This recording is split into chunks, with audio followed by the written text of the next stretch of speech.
Gentlemen, I actually missed the time. It is Friday evening. It is the 29th of February of September. I'm looking at something else. September 2019. And it's the Gin and Tonic Show. Now, before, stop otherizing. Oh, that's a good one, Mr. Proclity. Okay. Welcome everybody to the Gin and Tonic Show. Before I forget this, because I was advertising what Thunderous was going to do next week about the Gog and Magog, we'll just have to move that up by 1 week. We'll just wait for my trailer. I'll make a nice trailer again and advertise it that we're going to go and talk about the Gog and the Magog next time. Speaking of Thunderous One, it always reminds me of Thunderbird One. Thunderous One, how are you doing? Welcome to the show, and how's it going your side? Hi everybody, welcome to the show. I particularly want to give a shout out to some of the listeners there that I've encouraged to listen to the show, from people that I actually know personally. That is Dr. Octopus, Borat of Bulgaria, and Rhino. So big shouts out to you, and if I can encourage you to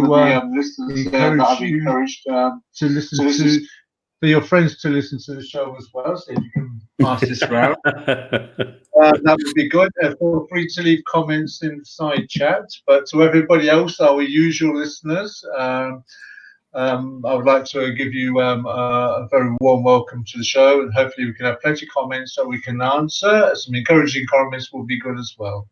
So I hope everybody's had a good week so far, and hope we can add to the weekend for you by giving you something that by way of amusement and education as we go through the Quran. Yeah. And unfortunately, Faye's not here. I don't know, because she said she was going to join, but I did not make a commit because she seemed quite keen, so I thought she was going to be here automatically. Maybe she'll join us later. Rob is still on the road.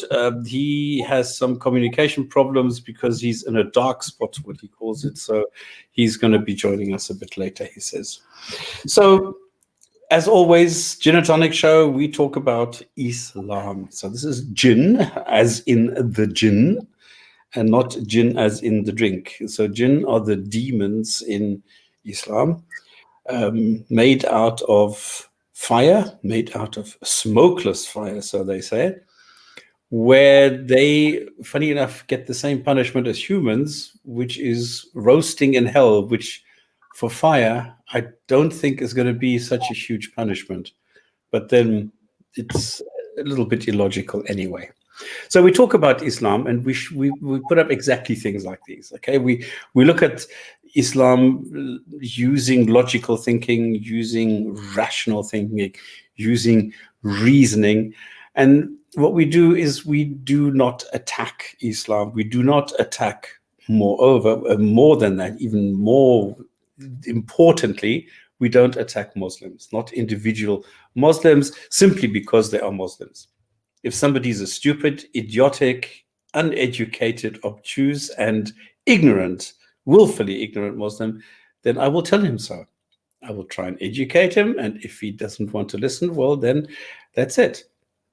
Now, I just speaking of which, a person to which all of the above applies is our our village idiot here, Kenny Boma, because I started reading his book and I started making some comments.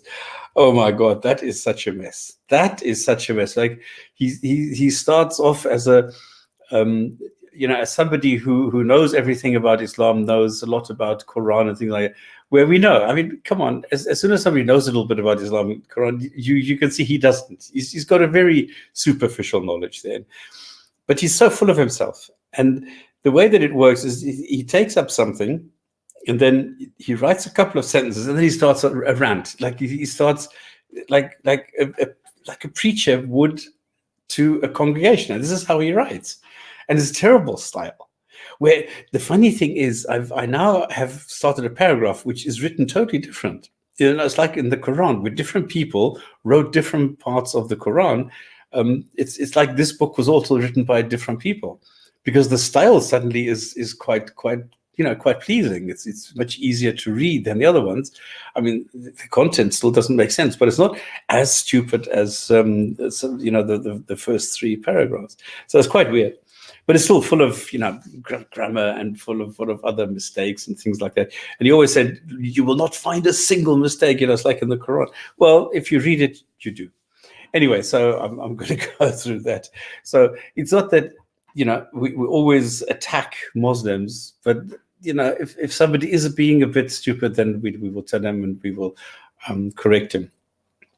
Okay, so what we do is we categorically condemn any kind of abuse, any kind of oppression, any kind of misogyny, any kind of all these things, violence, slavery, all this stuff. And on the other hand, we embrace free speech and criticism. It's factual and constructive criticism. That would be great. So we let the Quran speak for itself. We try not to go to the scholars, even though what we do is, for example, we have this segment nowadays where we read the Quran sentence by sentence, word for word. So nobody can, accuse us that we have never read the Quran, because we're really being meticulous about this. And what we do then is we go to the tafsir, in other words, to the scholars who, like 1,000 years ago, gave an opinion on what they understand the Quran to be. Now, a lot of times we found that they simply repeat what the Quran says. Okay, cool. But a lot of times they will explain things. They will give you a lot of background, where the specific story happened, what happened, why the Quran is saying this. And it makes it very, very clear that the Quran is not valid for all times. The Quran is not clear. It is not easily understood. Every single sentence requires interpretation. And there are very few sentences which, number one, make sense, and number two, are beneficial for human beings. Like there's a lot of, trumping, like ranting. I'm the best. I've got the best words, and it's the best ceremony in the history in all history, and things like that. There's a lot of exaggeration and narcissistic rambling, and then there's a lot of threatening. There's a lot of this what I call this mafia thing, where you need to be, you are threatened with something unless you do X, and the X is you need to love me, you need to accept me, you need to believe in me, you need to follow me, you need to obey me. Then you're okay. But if you don't, oh my God, then you're in shit. And this is the funny thing that I don't understand. Why does a God who says he's omni everything, like all powerful, all knowing, all this, why would he be so petty, or he or she? I don't know. Why would a God be so petty to require all these things and threaten human beings? Some, a couple of stupid people on some small speck of dust somewhere in the universe threaten exactly those people with dire consequences if they don't bang their head on the floor 5 times a day. That's crazy. I can't understand that. So let's go to the Quran. Don't go. I forgot this. Don't go to Patreon. Don't go to PayPal. Don't pay us. Don't throw anything at us. We don't demand anything. We do this completely from the good of our hearts. This is totally free. And what we always want to see is, if a Muslim wants to join us, please do so. Please come and join us, because we love chatting to Muslims to see how they understand the Quran, how they see what this God is trying to tell us. Okay, so we ended on chapter 3. Was it 179, I believe? So what I'm going to do is I'm opening this 179. If I remember, I hope I copied this down correctly. And Faye is not here, so I'm going to scratch the Arabic. And let there be a rising from you. Let me make this a little bit smaller, because she doesn't need to read this. A nation inviting to all that is good, enjoining what is right, forbidding what is wrong, and those will be the successful.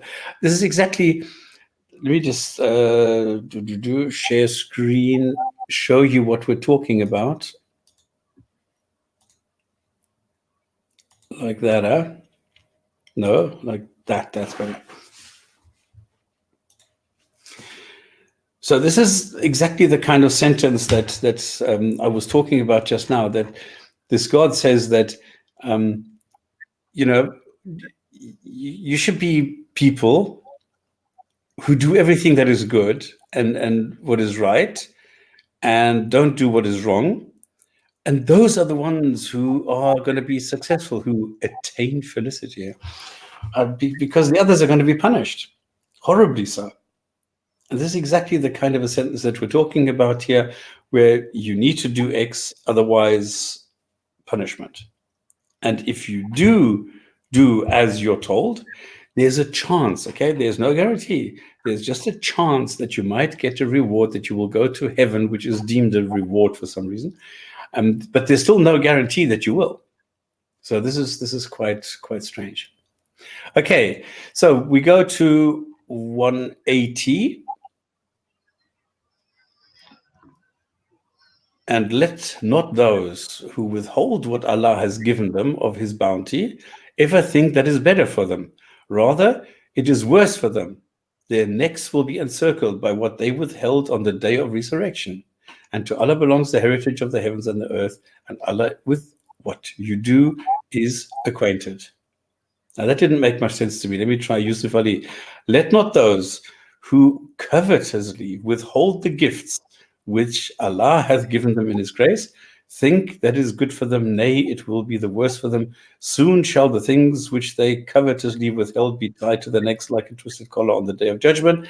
To Allah belongs the heritage of the heavens and the earth, and Allah is well acquainted with all that you do. Do you notice how cruel this Allah is in this verse? Yeah. It says that no those who covetously withhold of the gift for which Allah has given them his grace think that it is good for them. Nay, it will be worse for them. So Allah has given something to them that they're withholding. Now, if Allah knows all things, surely the beneficial thing for those people will be for Allah not to give them, then they will not covetously hold back. Then they would not be in a worse position. They'll be in the same position as if Allah never gave them anything at all, which assuming it would be a good position, and therefore they'd be in good standing with him. But by him giving them these things, he has made them worse people than what they were. So he himself has contributed to their fallen standing in his eyes, and he's going to punish them for an action that he's actually contributed to by giving them whatever he's given them. And I don't actually understand how it can be good. Why would anybody think that if somebody gives me something to pass on to other people and I don't, that this is a good thing? Now, if somebody gives me something, it's a gift. So if somebody gives me a gift, all right, if somebody comes to my birthday and says, okay, here I'm giving you, I don't know, a carrot. Here's a carrot for your birthday. Okay, now I have a carrot. Now, why would I think if somebody gives me a gift that I need to pass this carrot on to someone? So gifts and his bounty, what Sahih International says, must be something different than something that I have been presented with. This must be the general sustenance that the Quran is constantly talking about, which I don't understand. For me, this doesn't make sense. But I think this is the stuff that we are given. In other words, if I am greedy, and if I take things from the earth, from the whatever, so in other words, if I find gold and I keep all this gold for me, then this is not good. I think this is what I would interpret this to mean. That this is it's metaphorical, that greed is bad if you find things that could be found by others as well. Yeah, but the thing is, it says so in the first part of the verse, and let not those who covetously withhold of the gifts which Allah has given them. So if he's given them the gift, what was the motive for them to have the gift?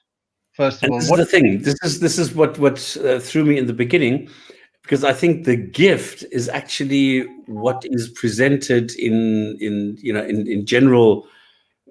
Whatever you find, like cherries. If you have a cherry tree, then this is the bounty that Allah has given you, and you shouldn't be greedy and keep all the cherries for yourself. You should also give some to your neighbors. You should give, you should share your wealth. This is so. Let's see what Ibn Abbas, Allah then mentioned the measures. So if you're a miser, but he would know that he knows all things in advance as well, yeah. So if he knows all things, and this verse was in heaven since time come into existence, so he wouldn't have known this for forever in the first place, that these people were going to behave like that with what he gives them And creates them now, anyway. Right now, if he's given them gifts to give other people, surely the beneficial thing for Allah to do was to give those other people the gifts in the first place. Then they would see it was Allah giving it to them and not these people down the road, or whoever they were, people who are in their own community. Then that would build up their faith in Allah, that they got something from Allah himself that they could discern or perceive, rather than getting a gift from somebody else as a proxy that they may conclude, well, actually, it wasn't from Allah, it was from that person that gave it to me because he's a kind person. How would they know it was from Allah if Allah's not the one giving it to them?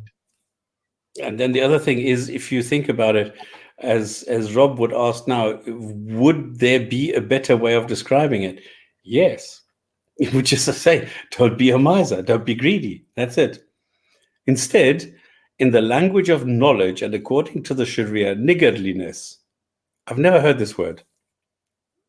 I don't think it has anything to do with the nigar, right? No, I think it means miserly. It must be something like that, but I've never heard this word before. It's like being a bit of a miser. Yeah, I'm sure that's what it is. So is withholding the income that in wealth is a little bit of a lot. So a man gives the poor a little and keeps a lot for himself. Yeah, I think this is basically what it is. It's only about being a miser and being greedy. So don't be greedy, don't be a miser. Share if you can, and that's it. And this would be a much better way of saying it. Yeah, but that's what the tafsirs are saying. They're having to make heads or tails out of this. But the point is, the ayah starts with, "Let not those who covetously withhold gifts which Allah has given them." So, yes. Well, yeah. This is the point. This is now the poetic description where it says what Allah has given you is everything that is on this planet. So everything that is available to people is, of course, from Allah, and therefore you should go and not withhold it from others, and you should give whatever you can. I think that's the whole thing. I'm looking from the point of view that because we have been talking about booty, war gains as well. So is this related to some kind of war gains and booty that you receive from going in and conquering other people or conquering tribes? I don't think so. But it's in context with what we've been reading for the past couple of weeks. The argument about, remember the archers and the mercenaries, and about but I think there's a different section now. I think that's why we stopped at that point. Let's take a look what the next one says to see if this is still. Allah has certainly heard the statement of the Jews who said, "Allah is poor, but we are rich." We will record what they said. They're killing of the prophets without right, and we'll say, "Taste the punishment of the burning fire." No, I think we are now going back to the old story with the Jews. I think we've changed scenery again. Okay. Now it's complaining. It's we are the victims. We are the poor people. Look at the Jews. They're keeping everything, and the Jews are the ones who are so miserly, and the Jews are the ones who are greedy, and we are the ones who are suffering. I think this is what this is all about. It's back again, on the rant. Yeah, exactly. And then what you pointed out all the time, they're killing of the prophets. That's absolute bullshit. Okay, that's complete utter nonsense. They must have got some story wrong. I think Muhammad got something wrong, and he thinks that the Jews killed some or other prophets, which never happened. You got to bear in mind. Muhammad will try and create the image of previous prophets in his image because it's beneficial for him to do so. So if he's already expecting hostility and if like rejection from the Jews, he's got to try and find some kind of previous scripture or experience that the Jews have given to previous prophets and mold that situation in his image and say, well, you've done it before. What you're giving to me, or this hostility you're giving to me, you gave to previous prophets as well. And again, this reminds me of good old Trump, who's always blaming the Democrats. The Dems are the bad people and everything. And this is exactly here. This is the Jews are the rich and we are the poor, and therefore. And it's exactly true. The burning fire, the punishment. Taste the punishment of the non-burning fire. Okay, that sounds good. Non-burning fire. Well, it's so obvious that fire burns. Why would you put the attribute burning or whatever you want to call this? What is burning? What is it supposed to be? Is it a description? Is it an adjective? What is burning supposed to be when it refers to a fire, a burning fire, or the scorching fire? Anyway, this is playing, this is emotional. People are just emotional, telling people, listen, the Jews are bad, we are good, but at the end of the day, because they were killing, because they're bad, because they did they are going to be in the burning fire.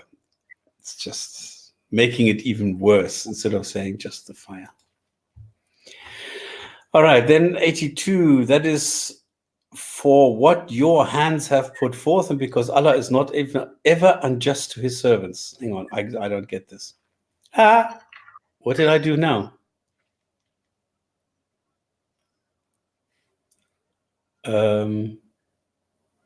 I closed something. Oh, okay. Very strange. I thought I was going back in the page because I want to read this one again. Allah has certainly heard the statement of those Jews who said, indeed, Allah is poor while we are rich. We will record what they said, and their killing of the prophets without right will say, taste the punishment of the burning fire. That is for what your hands have put forth, and because Allah is not ever unjust to servants. So this is a continuation, the way that I understand it, saying, okay, you did this yourselves, and you are the ones to blame for this. So you have it coming, and this is me because I am a just God, and therefore I'm going to put you into hell because that's what you deserve. And because it's just, because that's the sort of thing a righteous just God to do. Yeah. Because they were greedy and because they killed the prophets. Okay, I don't think we have to go to the tafsirs for this one. Actually, this is one of the few clear statements in the Quran. Because Allah is not ever unjust to his servants. Very clear, Allah is just. But if you look at what this just actually is, then it becomes, morbid or whatever you want to call it. It's absolutely crazy what he thinks this being just is. So those who say, indeed, Allah has taken our promise not to believe any messenger until he brings us an offering which fire will consume. Say, so this addresses Muhammad now, there have already come to you messengers before me with clear proofs, and that of which you speak. So why did you kill them if you should be truthful? And Yusuf, let me just read Yusuf Ali, what he thinks this means. They said, Allah took our promise not to believe in a messenger unless he showed us a sacrifice consumed by fire. Say, there came to you messengers before me with clear signs, and even with what they asked for. Why then did you slay them if you speak the truth?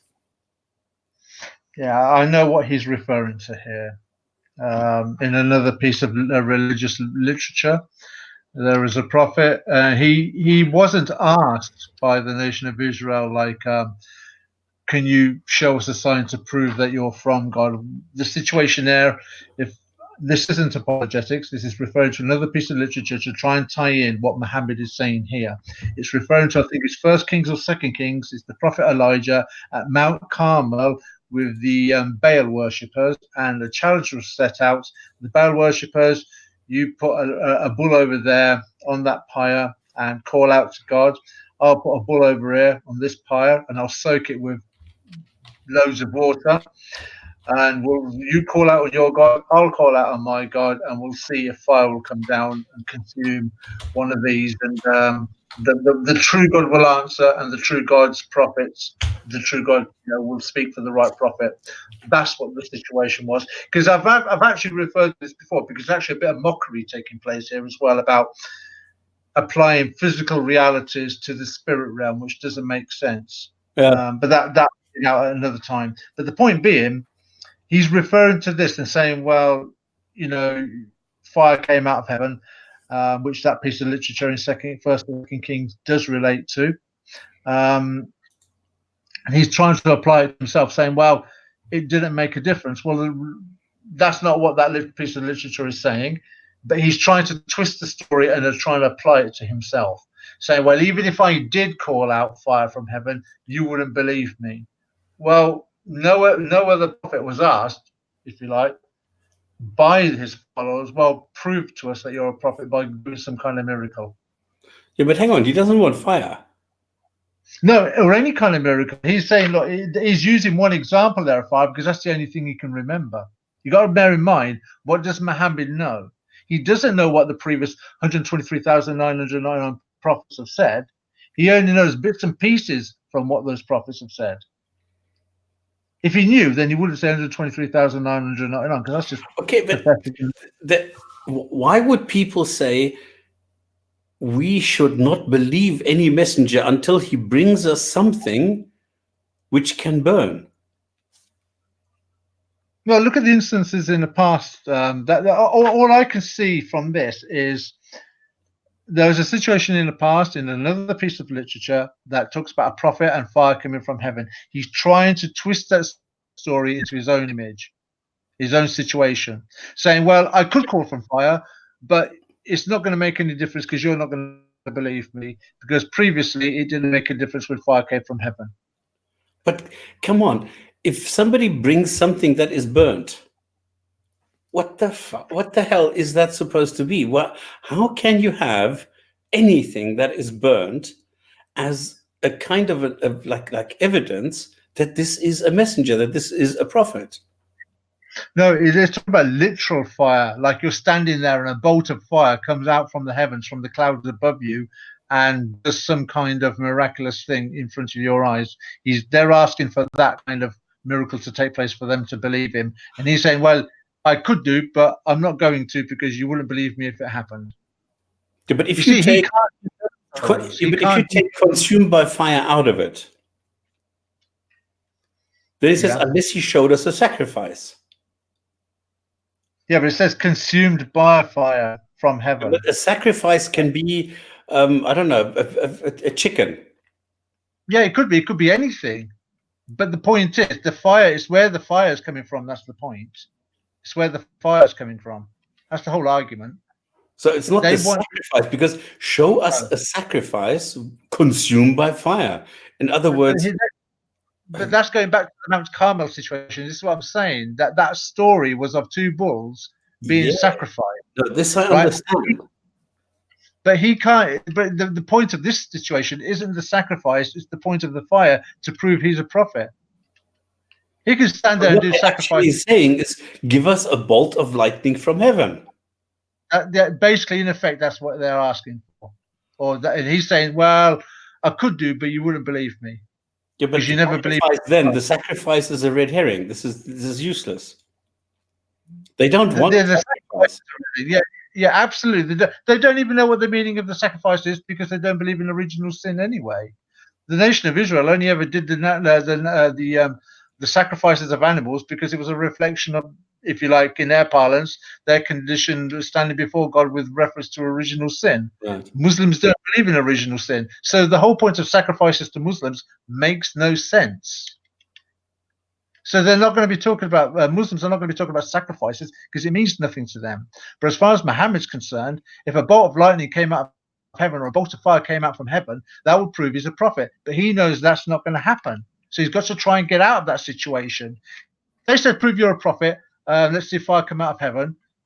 What's he got? What chance has he got? No, because no fire from heaven is going to come out. So he's got to get himself out of that situation somehow. And the only way he can, it's like you're saying, he's bluffing. He's got to bluff his way out of it. And then they came to you, messengers before me. Yeah. Okay, how can this be? And they with clear signs.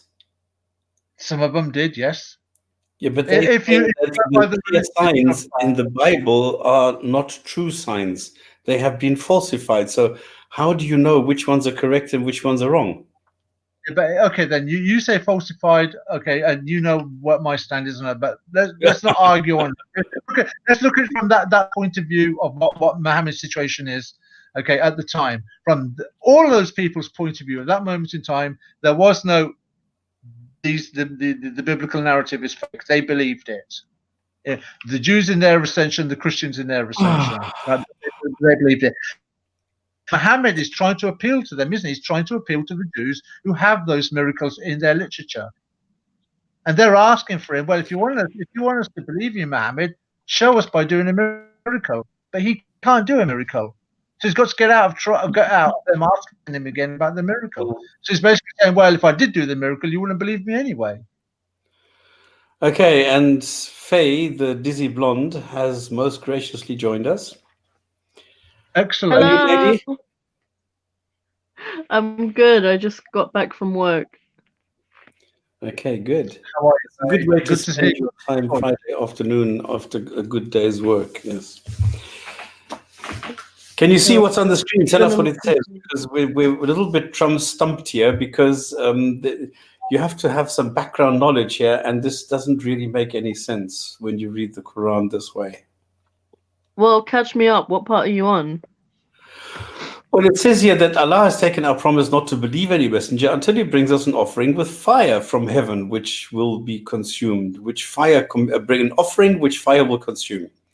Now, what Thunderer says, no, it's not actually to bring us an offering, but the offering is actually the fire, because they want to see a miracle. So the messenger needs to bring some sort of a miracle, which is a bolt of fire which will consume something. And Muhammad knows he's not going to get that. So what he then goes and this is wiggle room.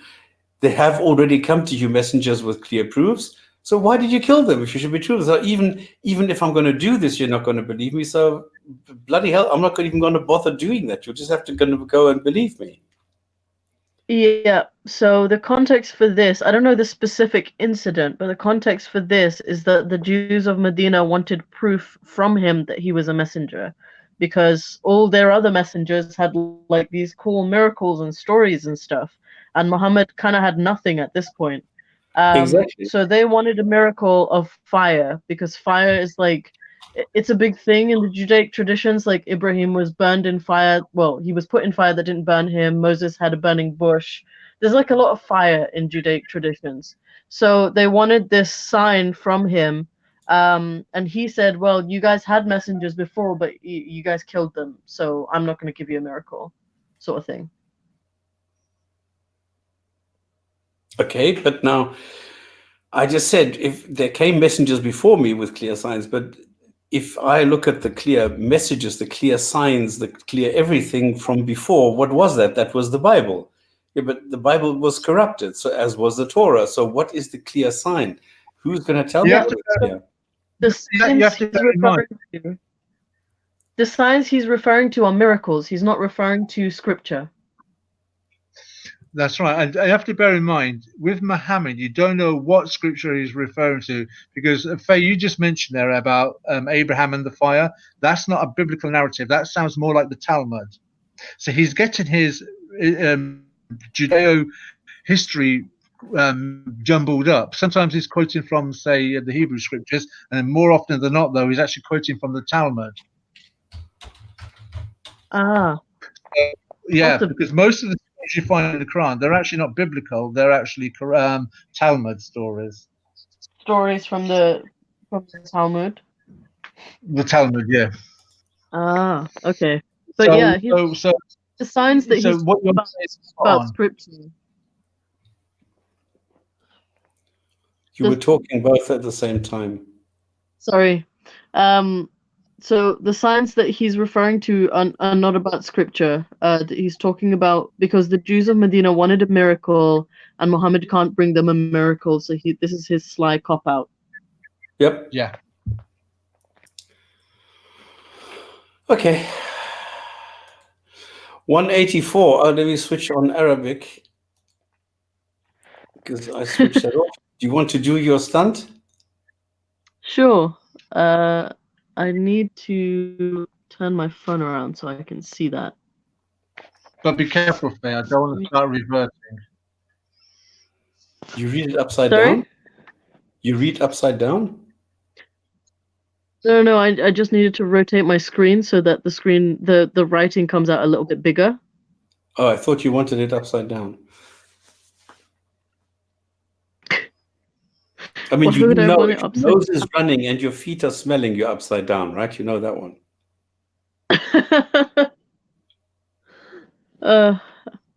Anyway, to return to the word of God, That was the word of God. فإن فإن كذبوك فقد what is that? Okay. فإن كذبوك فقد كذب رسول من قبلك جاءوا بالبينات والزبور والكتاب والمنير. The Kitab I know. Munir I also know. Munir is light and Kitab is book. كذاب is liar, and I don't see any liars here. Then if they deny you, so were messengers denied before you who brought clear proofs and written ordinances and the enlightening scripture. So Yusuf Ali says this means then if they reject thee, so were rejected messengers before thee who came with clear signs, books of dark prophecies, and the book of enlightenment. Okay. Then if they deny you, so Muhammad, in the previous one, we said, Muhammad, I can't give you the lightning miracle stunt, but you wouldn't believe me anyway. So what you have to do is you just have to apply some faith here, and then you will see that I'm right. And then if they still deny you, Muhammad, so were the messengers denied before you. And even though they did bring clear proofs and written ordinance and the enlightened scripture, they were denied before you. So it doesn't matter what you do, what you bring, you will still be denied. This is what I read here. Yeah. So what I'm getting is that the Jews of Medina came to him, asked him for proof that he's a messenger from God, and he says that there's no point because the Jews had rejected messengers previous despite the fact that they had signs. And then he reiterates his point. So the Jalalain say, if they deny you, so were denied messengers before you who came bearing clear proofs, miracles, scriptures, scrolls of Abraham, illuminating the lucid book, the Torah, and the gospel in both words were near with the scriptures, with the illumination. So be patient as they were. Okay, that's exactly this. Yeah. All right, we don't need to spend more time on that. Try the 185. No. Okay. كل نفس ذائقة الموت وإنما توفون أجوركم يوم القيامة فمن زحزح عن النار وادخل الجنة فقد فاز وما الحياة الدنيا إلا متاع الغرور. That's a very famous verse. It's so funny in the background because Thunderous is giving this feedback. It sounds like there's a jinn interpreting this in a different language, like a simultaneous translator. Okay, so when the Quran's being recited, don't the jinn stop to listen anyway? Isn't that hadith?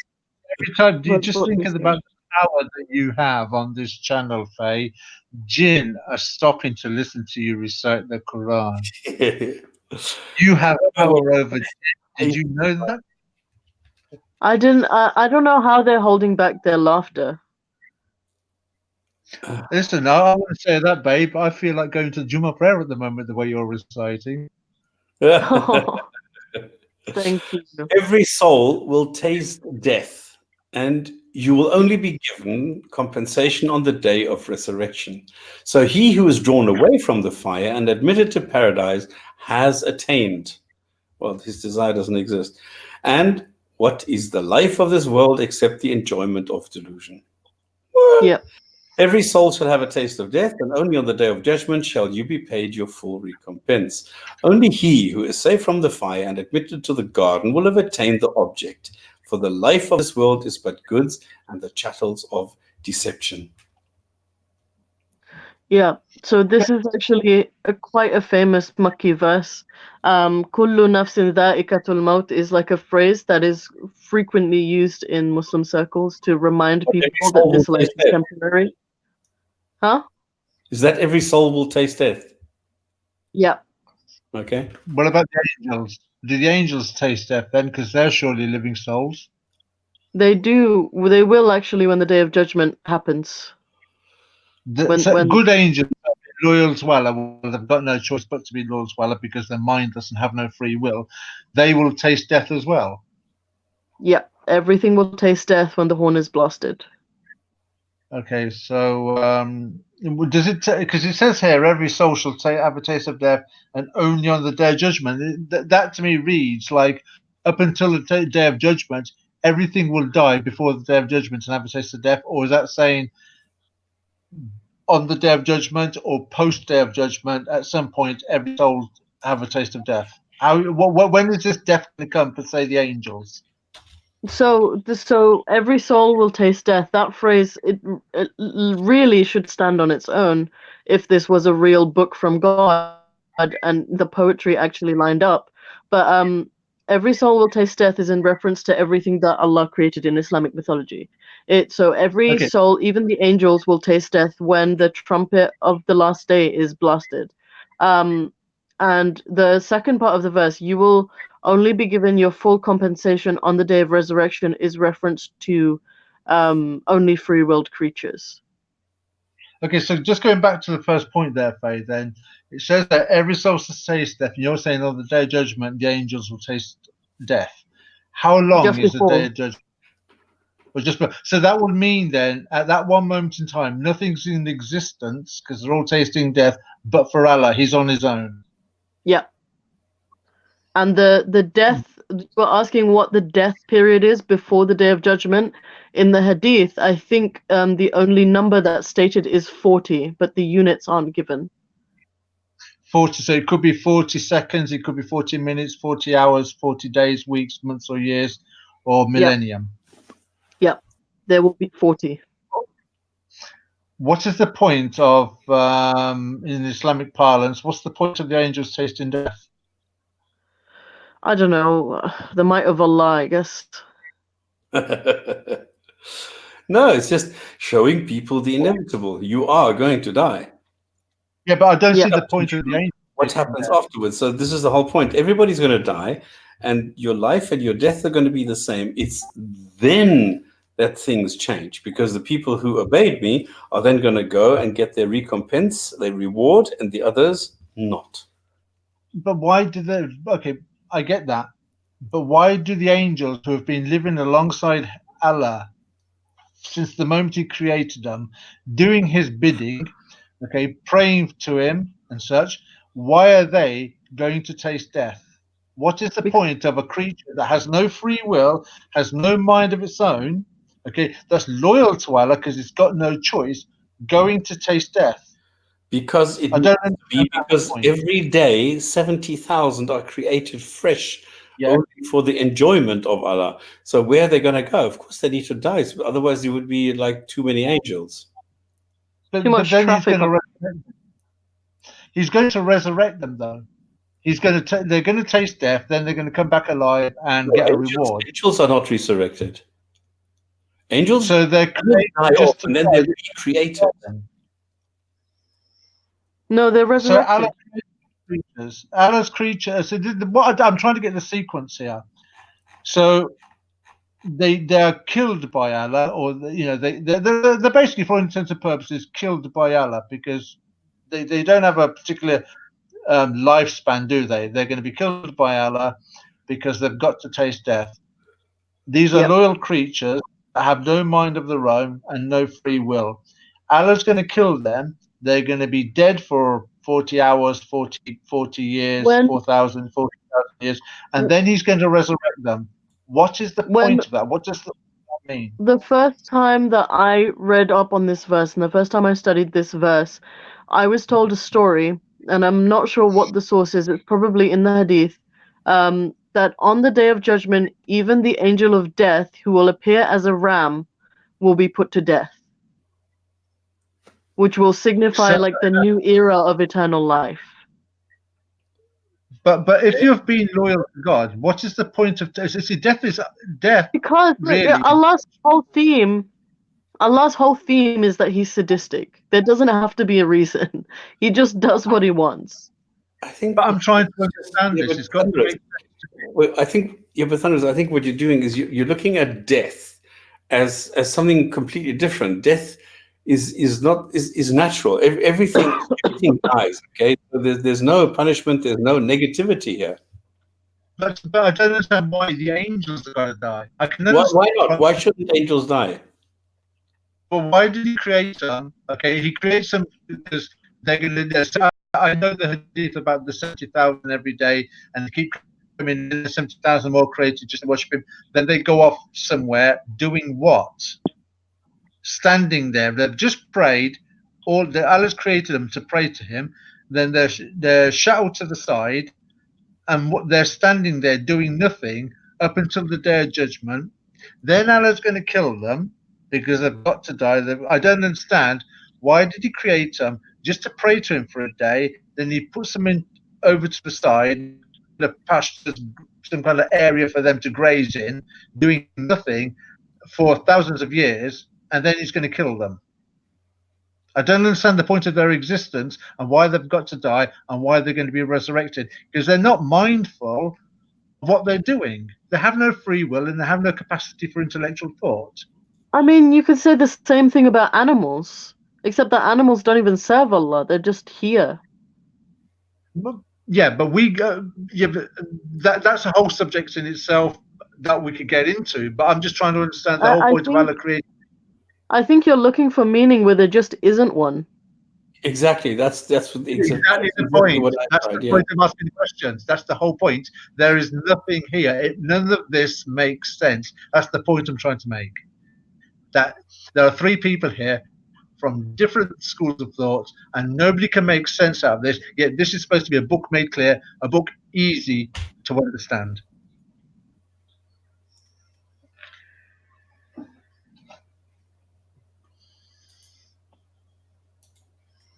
Okay, you're not getting an argument there. Oh my goodness. Ahmed Mohammed, I don't know, which are you, the Somali Quranist Ahmed? Or are you the Jew else? dude? Who's he calling the Jew dude? The Jew dude just making emotional arguments that don't. Listen, mate, Ahmed Mohammed, the only one that's not making any sense here is your God. And we've just proven that. We don't know who he's talking about. The Jew dude just making emotional arguments that don't mean anything. Who's he talking about? I'm the Jew. Ahmed, listen, just come here. Look, do you see this? Facebook, just give me a comment and I'll send you the link and you can come here, make your case and see what you can make of this sentence in the Quran. This is not us doing anything. We're not creating anything. We're not making anything up. We're reading it in the original Quranic Arabic. We're doing everything right. We're even using the official tafsirs. We're using the original roots, the sources. Everything is here. Now, if this is a cock-up, this is not because of us. This is because of the author. So if the author says every soul will taste death, and then we try and find out, well, what is the intention here? If an angel will taste death, what is the point of an angel tasting death? Is it a matter of principle? Is it a matter of, I don't know? What is the story with angels tasting death? Now, if you can explain this to us, brilliant. There you go.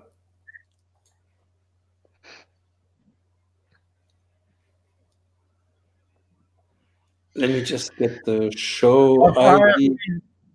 I have had many slurs in my life, but Ahmed Mohammed, that you're an original. The Jew dude.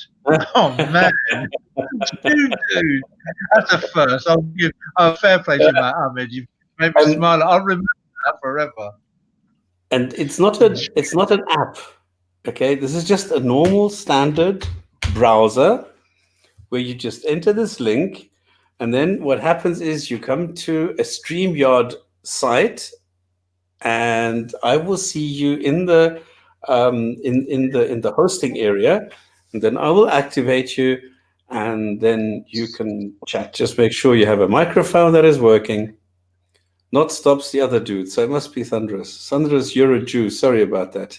yeah, because you said about dude. Oh yeah, that's your new nickname. the Jew dude.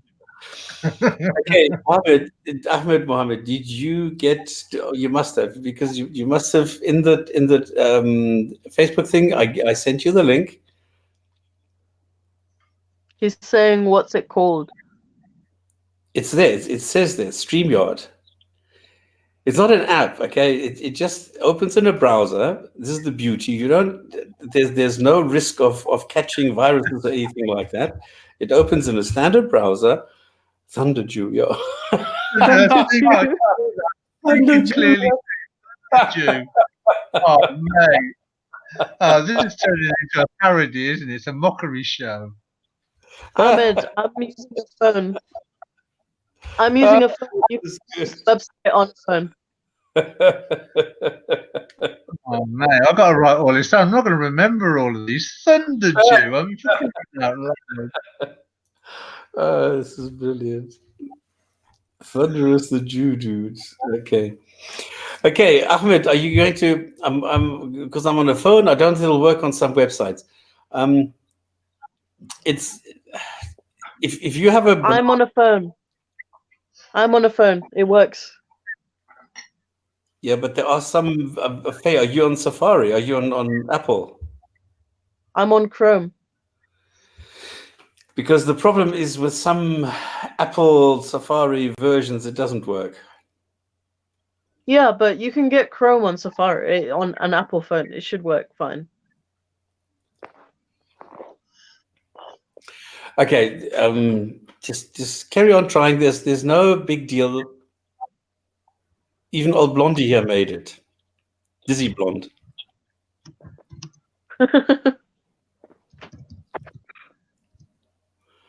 But Thunder Jude, this is gonna. Sorry, Thunders, this is gonna stick with you. That's gonna stick. Oh, Thunder Jude. Okay. I was just loving it. Yeah, I love it. To be honest, I love the attention. That's great. I love it. Thunder Jew. Great. But we're not going to wait until Ahmed is going to make it. We'll just go to the next one. If he wants to go back, we can go back. Otherwise, we'll just do the next one. So this is 186 now. Yep. Allah. I'm not on my game today. I'm like having a hard time reading today. If you want to take a break, just say so. There's no problem whatsoever, really, because we've done without. It's beautiful to have it, but it's not it's not a necessity. No, I can keep going. It's fine. لتبلون في أموالكم وأنفسكم وتسمعن من الذين أوتوا الكتاب من قبلكم ومن الذين أشركوا أذى كثيرا وإن تصبروا وتتقوا فإن ذلك من عزم الأمور.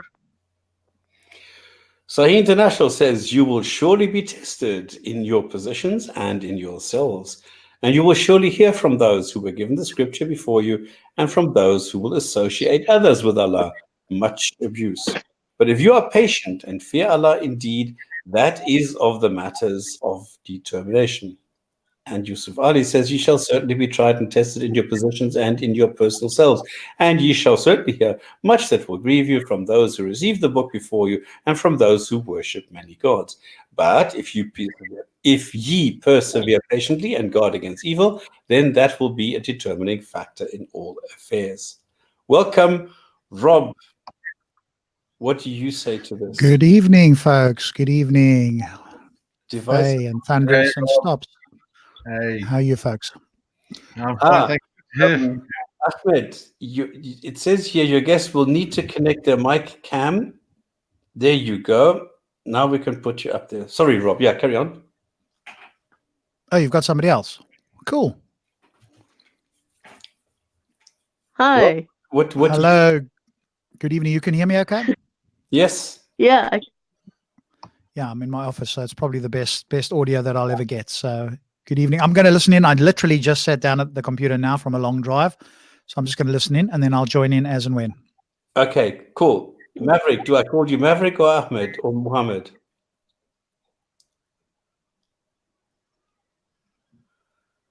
Your microphone is unmuted, so you should be able to speak. But we can't hear you. Okay, he dropped off again because he's on his phone. The problem, this is something that a web browser sometimes does. It asks you, do you give control to this whatever browser, yes or no? And some people forget to click yes, and then this doesn't work. This is the typical behavior that I see here, that I've seen in other places. Okay, then Thunderous, Thunderjew, Mr. Thunderjew, what you say? So, what verse are we on now? The next one, 185. What is it? Every soul shall have a death. We've just done that, haven't we? 186. Ye shall surely be tested in your positions. You will be tested in your positions. So I'm sitting in my chair, and I'm sitting in my chair, and I will be tested in my chair and in myself. So I'm sitting in my chair, and I in myself will be tested. I'm sorry, Allah, you're not making much sense. He's talking to his own audience there. He's talking to those that are following him. He's basically saying that you're going to hear much that's going to hurt you from people of the book, obviously referring to the Jews again, that they're going to say things that contradict what Muhammad's going to say or what Muhammad has been saying.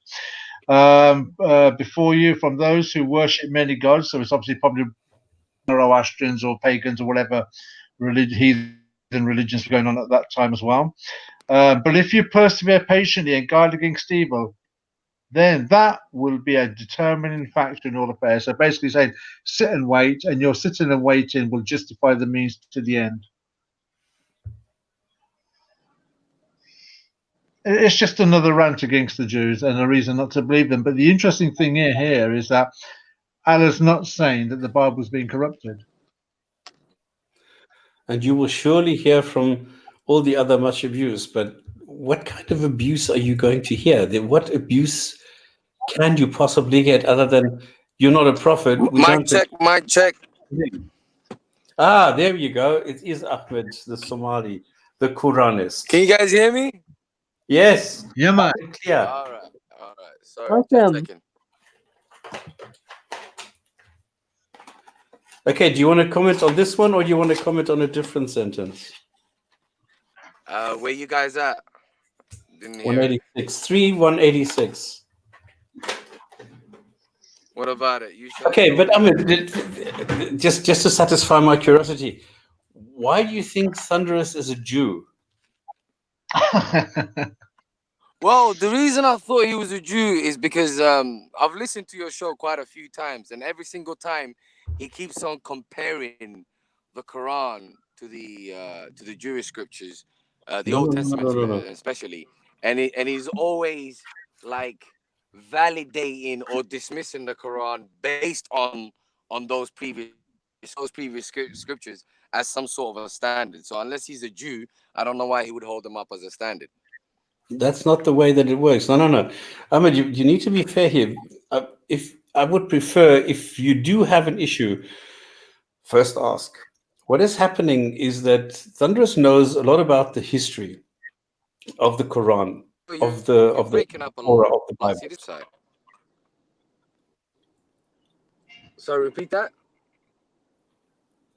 What we are doing is, or what Thunderous is doing, is looking at the origins of the Quran, at the origins of the Bible, at the origins of the Torah, and looking where all these stories come from and who picked up what from whom and what it is doing in the Quran with what effect.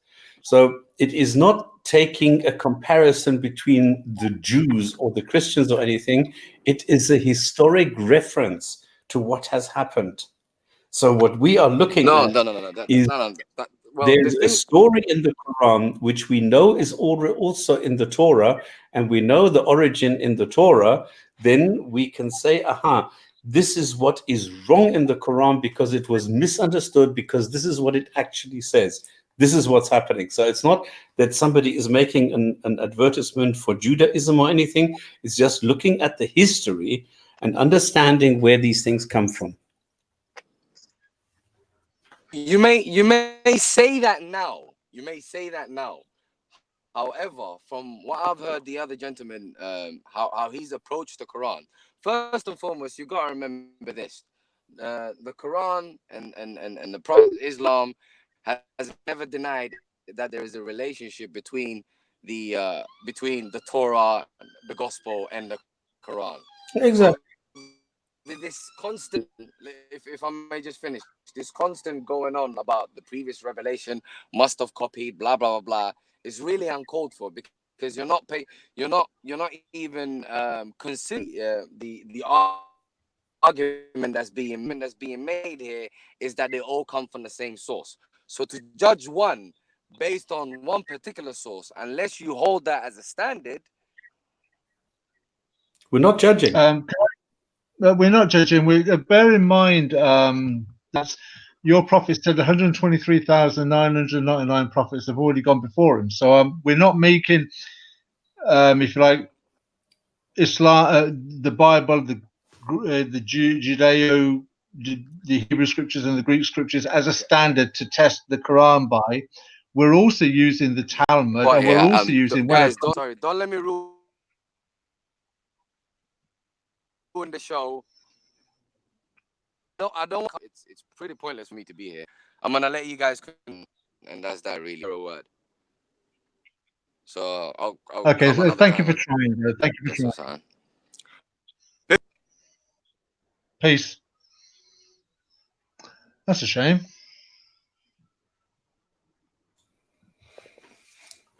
Yeah, it's...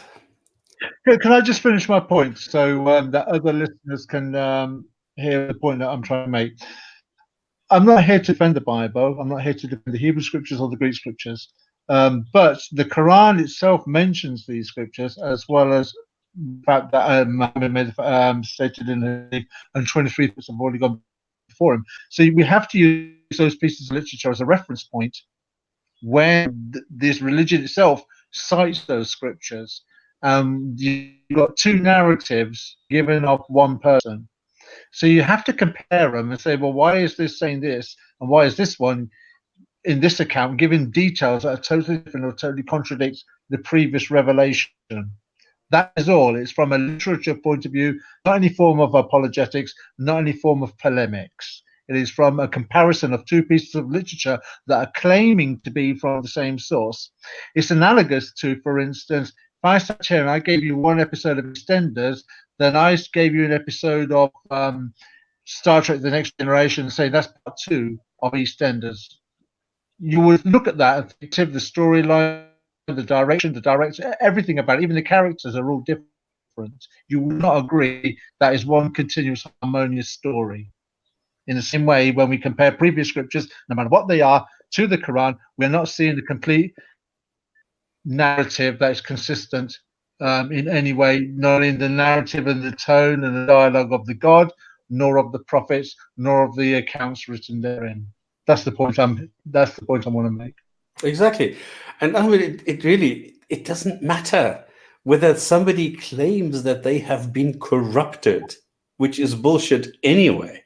So it doesn't matter. We're just looking at the origin. We're just looking at the context. We're just looking at where these things come from. We're just trying to understand. Now, the funny thing is, a lot of people, especially Muslims, accuse non-Muslims, when they're talking about Islam, that they have never read the Quran. Now we are doing exactly that. We are reading the Quran, word for word, in fact. And we're even Faye is capable of reading the original Quranic Arabic. So all the prerequisites that are normally required from anyone to read the Quran are fulfilled. And then you still have a way of niggling and complaining and whining that we're doing something wrong. We didn't write this bullshit. And if we find bullshit, we will say this is bullshit. And what we see here in the sentences is bullshit. It's wrong. You cannot be a just God who is then going to send you and torment you in hell forevermore if there's no reason to do so. If it's just a matter of faith. That is bullshit, and I will call out the bullshit. So don't blame us for the contents of the Quran. So it's funny that you complain if we don't read it, and then we do read it, then you're complaining again. That's strange. And I think it's worth adding as well. And when people make the accusation, "Oh, you've never read the Quran," we now actually have on YouTube a consistent diary of proof that we actually have read the Quran, because you can hear it for yourself. And we actually have a recorded log now that is accessible by 1.5 billion Muslims that want to make the accusation that we've never read the Quran. We can now say, look, here's the channel, hear us. There you go. It is now the burden of proof for you to prove that whether you've read the Quran or not. And the thing is, I've been, I've taken Ahmed around the block and I've shown him in the Quran a mistake in the Quran, and he flat out just refused to understand and believe it. So he knows that we have read the Quran. He knows we know the Quran inside out. And he will still whine and complain about things when we say these things are in the Quran. What more should we do? I don't understand it. And I don't. But the thing is, you see, you look at Ahmed Mohammed now. He's just gone to his default position, which is what he's got no choice to say. The scriptures have been corrupted. You have no choice but to say that, Ahmed. You have no choice. I understand your position, but you have no evidence for it. There is no evidence. The only person that claims the scripture has been corrupted are Muslims, and they've got to do that by default. Yeah. Simple as. Okay. Any other comments on this sentence number? What is it? 186 on chapter 3. Not really. It doesn't make much sense to begin with. Yeah, exactly. Or in the middle with, or the end with. Just doesn't make sense. Because ye shall certainly be tried and tested in your possessions. I mean, you can interpret this. You can try and talk this into some sort of form, but it's really a stretch. But why would you have to? It's meant to be easy to understand. And there should be no doubt, exactly. And if I read this, I doubt in the sanity of whoever wrote this, because this does not make any kind of sense. Rob, what say you? I fell asleep. No, sorry, I was there. I thought you went to get something to drink. No, I'm there. I was looking at that there. And of course, like you say, it's difficult because unless there's something that's come before this, right, with tested in your possessions. I mean, what does the tafsir say there, right? And Faye is entirely correct. And we've got the verse here, and I've kept this as one of my favorite verses. I've got it on my thing here somewhere, with the whole thing of I think it's 3:138, if I remember correctly, which has now become one of my favorites. About the Quran being a clear verse. Yeah, here we go. 3:138. The Quran is a clear statement to all people. Yusuf Ali, it's a plain statement to men, a guidance and instructions to those who fear Allah. Right? And of course, today, modern apologists know that that's utter nonsense, right? So they're quite happy to say nowadays, hey, there's some clear verses, there's some ambiguous verses. In fact, there's even some verses that no man knows. And of course, this is just, how can anybody utter those words with a straight face and not be critical of the words that have just come out of their mouth, right? A clear statement to the people. Yeah, but then, what arguments can come back. You're not reading in Arabic. You have to understand it in Arabic to understand what it means. That would be the return. Yeah, but again, I mean, who's we've got linguists here. We've got Yusuf Ali, and in that case, Asahi International. we got Pickthall, whoever it may be, right? These are internationally renowned and recognized linguists. Who is anybody else to come along and say, well, no, I don't agree with them? What's their authority to override this, right?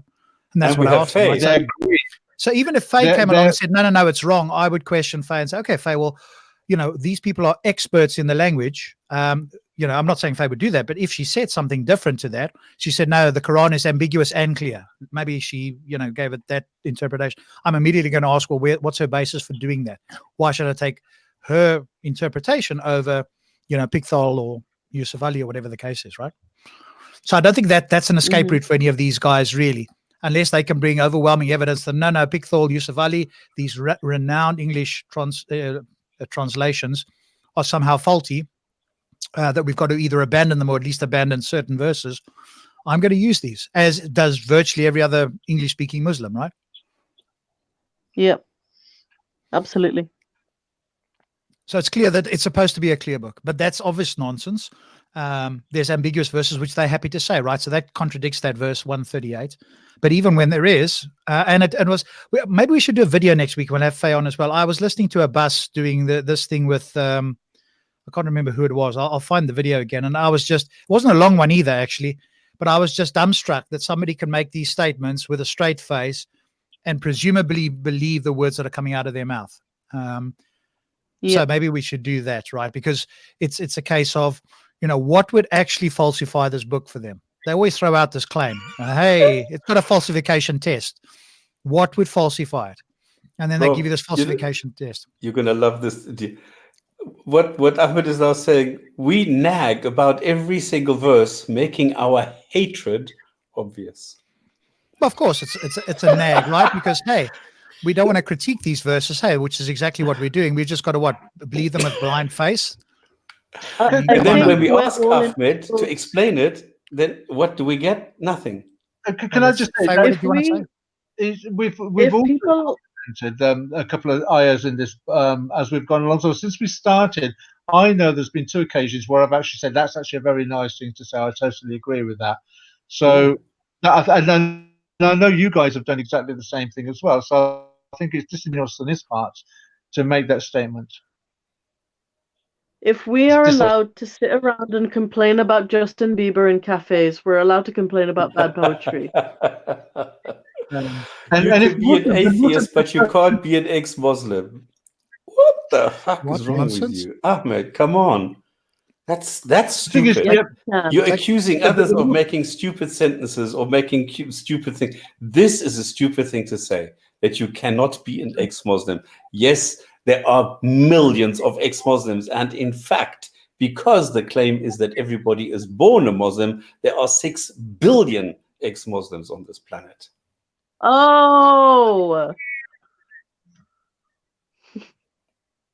Okay, should we go to one? They have no Muslim. We had you on the panel. You left. So I don't. he's complaining that there's no Muslims on the panel. Yeah, I think to be honest, though, the StreamYard program doesn't seem to work so well on mobiles. So you need to be on a laptop with a reasonable connection using a Chrome browser, it seems to me. Yeah, but Faye's on a mobile. Oh, is she? Okay. Are you on iOS or Android, Faye? I'm on Android. Okay, seems to be working fine. Yeah, iOS forces you to use Safari, and then that seems to be problematic. But yes, to answer Ahmed's question again, yes, we are critiquing every verse, right? Because it's supposed to be a clear message, as we've seen in Surah 3:138, which is now burned in my brain for all eternity. And we clearly are not able to get that. So now we have to go to the tafsirs. We can read it in context. We can read verses before and after. But I bet even you can't give an explanation of this, right? If I gave this book to any Muslim that hadn't actually read it or had a cursory reading and said, explain this, they'd be at complete loss to do so. No, we've got to go to a scholar. We've got to go to the tafsirs. We've got to find some other method because this book, I can't understand it by myself. Yeah, that's the problem. And this 138 is actually like a universal key, master key. It's a stone. And then Ahmed, you're saying that a single verse is not critique. You know very well you're biased. Well, that's exactly what Muslims do when they're referring to other scriptures.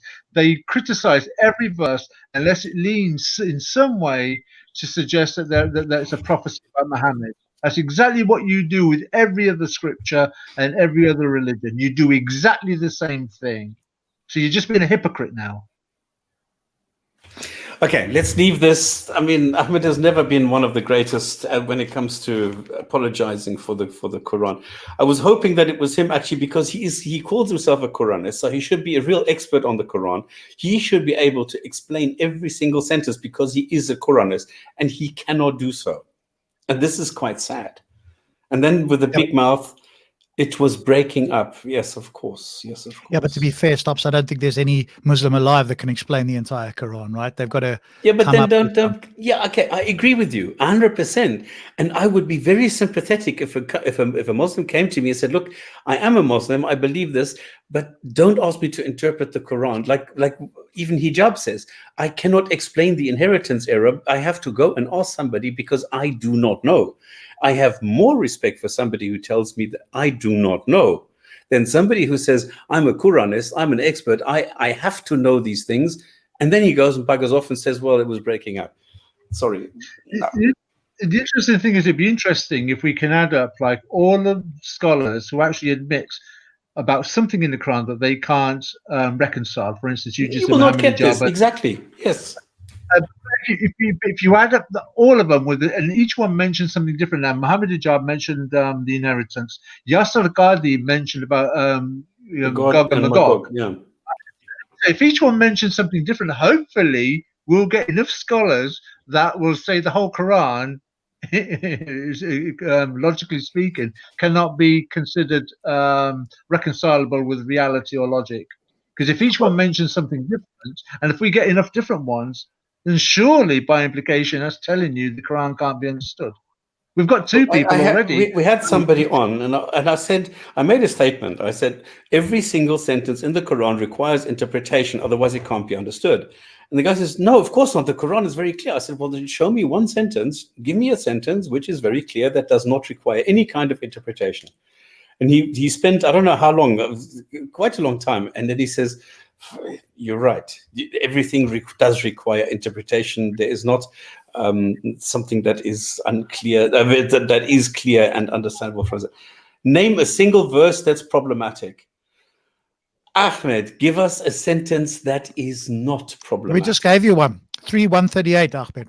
138 torpedoes the Quran. 186. That too? Imran 186. You were here. We talked to you about it. And it's unclear. I mean, just the beginning of the Quran, the first sentence in the Quran is what? ALM. Is that clear or not? It's not clear. You require interpretation. Nobody knows what it is. Inheritance error, you don't need to laugh. Yes, it's an error. Yes, you can't explain it. Nobody can explain it. It's a mistake in the Quran. You need to accept it. The same way as I showed you the mistake in the Quran with the double negative. It's a mistake in the Quran. We spent an hour on this. And you still didn't. That's not easy for them to get their heads around. Stops. The inheritance error is just a knockdown error, right? It's irrefutable. Stops. How many ayahs are there about the Alif Lam Mim and the other variations? It's 17, right? 29.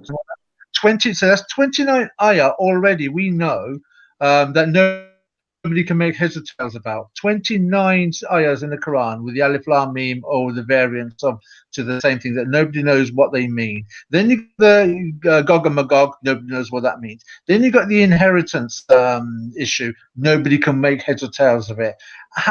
How much more do you want? Exactly. That's 32 then. That's 32. The thing is, yeah, but Thunder Jew. This is why I made the challenge. Show me one statement in the Quran that is verifiably correct. Nobody can give me this. They always tell me, give me something wrong, give me something wrong. I don't have to. You are the one who's making the claims. You give me one statement in the Quran that is correct. They can't do this.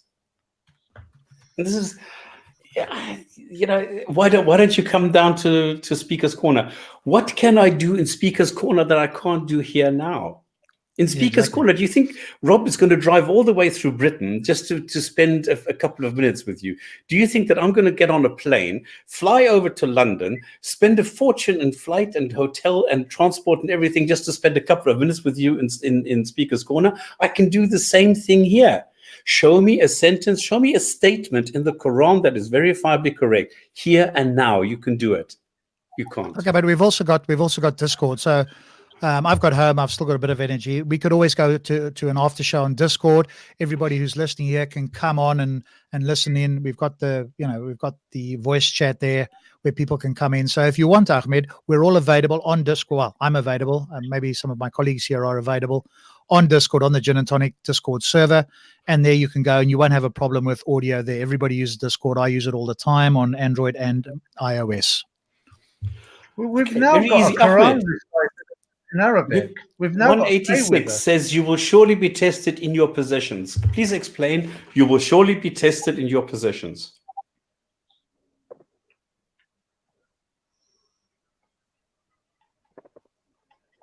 Yeah, you can see it in front of you. Yeah. It's right there. Go ahead and explain. You will surely be tested in your possessions. Tell me what that means. Okay, according to Ibn Abbas here, because of course it's not clear there, Allah mentioned the harm that the unbelievers inflicted on the Prophet and his companions. So this is presumably still the battle. And you're testing your property by the loss of your property and in your persons and in what befalls you. Exactly. So that's supposedly the... you will be surely be tested in your possessions, and then you get like a whole paragraph which is totally different. And what inheritance error? Ahmed, my goodness, are you like... No, I said I'm not going to swear this Well, time. we can do it on Discord. I mean, I've got it all set up there. I've got it in nice yellow highlighted writing. Come on Discord after this, Ahmed, and you can go and do as much research as you want. And I've done it with other Muslims. One of them at least admitted he couldn't do basic maths and couldn't refute me. The other one said he's not even going to try. It's up to the scholars. Yeah, exactly. Yeah. The other one just didn't understand this at all. I mean, and I was reading off the Quran and I've highlighted it, right? So it's difficult. But if you want to come on to Discord, we'll go over it again, and then Rob, look what then hopefully you admit that the Quran is an error. Yeah, but look what Ahmed is doing. He's saying, "Give me the link. Give me the link. I'm gonna da. I give him the link. He comes here, and then after 2 minutes, he realizes he can't do anything, and he buggers off. Then he says, "What is wrong? There's nothing unclear. Give me something wrong." So we give him something wrong, and he says, "Give me the inheritance error." You know, he's tap dancing. He's just jumping around, hoping that we will run out of steam at some stage so that he can go and claim they don't know what they're talking about. That's all. That's all that it's about. It's the gotcha moment. Okay, let's forget it. If we want to, I mean, Ahmed, we can do that. I'm willing to do so. We can go to Discord. You know what Discord is, right? Discord, I think you know. So we can go to Discord after the show. Yeah, no, we're first going to finish this here. In half an hour, we can go to Discord, and then we're going to do the after show on Discord, and then you can show us something that is correct in the Quran. Brilliant. Yeah, I'll post the link now, and then people can start looking and joining. Rob, can you chuck in €1? Sorry, can I do what? You need to in the slot you need to insert a coin, €1. Ah, okay. All right. Okay. Got to go and fetch my euros. Yeah. There we go. I've posted the link for Discord. Join that Discord. There's apps for it on iOS and Android. If you join there, that's the Discord server. And it allows people to type like in chat here, but it also allows people to talk in voice, and you can have up to 100 people at a time talking. Myself and Thunderous and Stops can moderate. Faye, please do join us then if we want to do an after show. We only go to an after show if there are people who want to have a conversation, because obviously we're doing that already here. Sure. Okay, now we're going to get the most gracious recitation ever of this chapter. Thank you.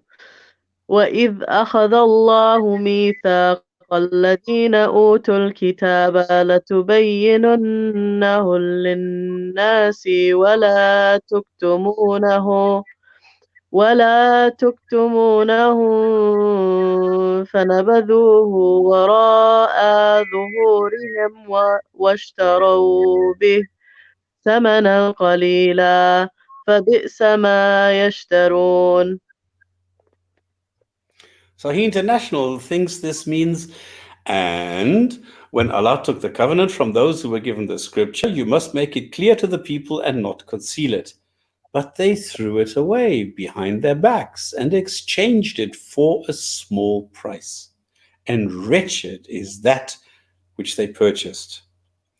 However, Yusuf Ali says, and remember, Allah took a covenant from the people of the book to make it known and clear to mankind and not to hide it. But they threw it away behind their backs and purchased with it some miserable gain. And vile was the bargain they made. So You notice no details, absolutely no details of what's taking place. It's just pulled out some word salad to challenge the Jews without, from a historical point of view, what's taken place. We get this every time with Muhammad. And if you go I to the think- tafsirs, we will see this is 20 shekel, right? wait, I want to guess the story. So I think the story is that there was a point in the Surah where a few Jews had come to Muhammad with this thing that they wanted him to solve for them. They wanted to settle a dispute, and Muhammad asked them to show to ask them what was in their book and to read from the Torah, and they hid part of the verse with their thumb. I think that this is what this is about, but I'm not sure. Is that the one where he put the book on the couch or the cushion and said, I judge you by the way this book judges you"? Something like that, yeah. But then, see, this is the point, you see, that Muslims seem to want to ignore. Muhammad and Allah are not saying the Bible, actually testifying to the authenticity of it. At no point in the book made clear, in the book easy to understand, or in the Hadith, does Allah or Muhammad ever referred to as the Jewish Judeo-Christian scriptures being corrupted. And when God made covenant with those who've been given the scripture, you shall expound it, you shall expound the books of people, you shall not conceal it. But they rejected it, they discarded the covenant behind their backs, and so did not act in accordance with it, and bought with it, they took in its place a small price. No, that's not. Yeah, but it's not saying. But he's not telling you what it was they exchanged it for. No, there's no details there. So they did not act in accordance with it and bought with it. So they took in its place. In other words, to buy something is taking a place, a small price. It's a transaction. You've exchanged one for another. How can you buy a small price? Of this world from the debased among them, enjoying supremacy over them and knowledge, and they concealed it lest the supremacy escape them. How evil is what they have bought. They didn't buy anything. There's nothing here about buying anything. Even if an exchange is a transaction between two mutual agreeing parties, that's what an exchange is. Yeah, but so what have they exchanged for what? There's no detail. This is the point. There's no detail at all. What's happening? It's just gibberish. When God made a covenant with those who were given the scripture, you shall have found it, but they rejected behind the. Okay, this is just repeating, but they rejected it behind their backs. They did not act by the book and purchase with some miserable gain. Yeah, they're trying to get around this word purchase, which obviously is wrong. I would imagine that this is one of those cases where, I don't know if you've heard of Luxemburger. He says that it's a translation. It's the wrong word. It's not actually Arabic. It's Aramaic. And if you take that, then you get some different words. And because the Quran was not originally written in Arabic, then the mistranslation leads to these things. That's why you get the word purchase in it, because they're using the Arabic word, which is probably not in there in the original, which is probably then a different word, which is what was your name again? Thunder Jew. I like that so much. Before you said it's an exchange, and I tend to go with that. Yes.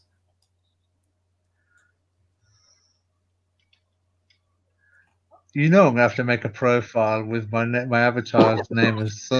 Yes, you need to open a Twitter account with that name.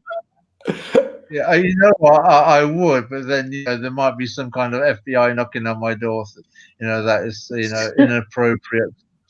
Hates your hate speech. There'll be yeah, hate speech and, you know, Zionist, anti-Zionist or whatever. No, TJ, we have a TJ. TJ is different. Okay, so again, and when Allah took a covenant, now we don't have any covenants, all right? A covenant is an agreement, a mutual agreement. So in other words, it takes two parties, one party, a second party, and they both need to be in agreement. Here, there is no covenant. Nobody ever came to me and said, "Listen, do you agree that if you do something wrong, I'm going to burn you?" No, I did not. Nobody ever came to me and explained anything. Usually, when there's a treaty or a covenant being mentioned in the Quran, it's in reference to the agreement made between Muhammad and the Jews of Medina or the Treaty of Hudaybiyah. Okay, cool. I accept this. But then we should say so. Here it says Allah took a covenant. Yeah, I don't know what that means. And that to me is wrong. It's a mistake in the Quran because nobody came to anybody from Allah to take a covenant. So there is no covenant. Okay. But even if you wanted to pretend that there was a covenant, even if you wanted to pretend that there was a covenant, the details of what the covenant is and what the covenant meant to each party is not given. It's just a word. It's just touting a word. This is now the second part. This is one element. I always try and break it down into elements. So you have the element of a covenant, which doesn't exist. Then you got from those who were given the scripture, another element. Nobody was given any kind of scripture. It was written by human beings. Everybody can write anything they want. If somebody then wants to call it scripture, book, text, manuscript, or whatever, doesn't matter. It's written by people. At the end of the day, nobody is there. No book ever fell from heaven and said, "This is the word of Allah here. This is what you need to do." It doesn't work that way. So the second element, also wrong. Third element, you must make it clear to the people and not conceal it. This is exactly what you are saying, meaningless.